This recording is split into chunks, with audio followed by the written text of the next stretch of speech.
আপনাদের কাছে ঝটপট রান্নাঘরে উপস্থিত হলাম।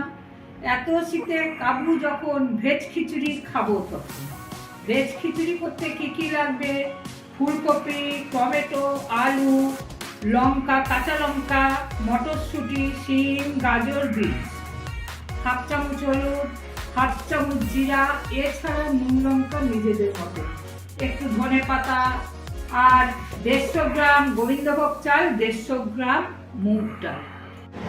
এবার আপনারা দেখছেন সবজিগুলো ভাজা হয়ে গেছে। এবার আমি বানাবো খিচুড়ির রেসিপি। একটু তেল দিলাম কড়াইতে, তেল দিয়ে তার মধ্যে এক চিমটে ঘি দিলাম।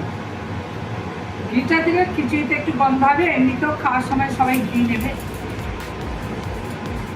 দুটো লঙ্কা দিলাম, লঙ্কা দুটো ভাজি দিলাম। এবার আমি এই মুগ ডালটা দিয়ে দিলাম, মুগ ডালটা দিয়ে ভাজতে লাগলাম। মুগ ডালটা লাল হওয়া অবধি আমি দাঁড়ালাম। মুগ ডালটা লাল লাল ভাজা হয়ে গেছে। এবার আমি এর মধ্যে চালটা দিয়ে দিলাম।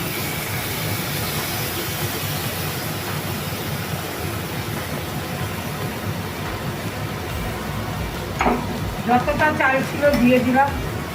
লঙ্কা, হলুদ, জিরা সব একসাথে দিয়ে দিলাম, মিষ্টি সব দিয়ে দিলাম, কারণ সময় তো বাঁচাতে হবে তাই জন্য। এবার এতে আমি জল ঢালছি। জল দিয়ে আমার যে সবজিগুলো ভাজা হয়েছে এগুলো একে একে দিয়ে দিই।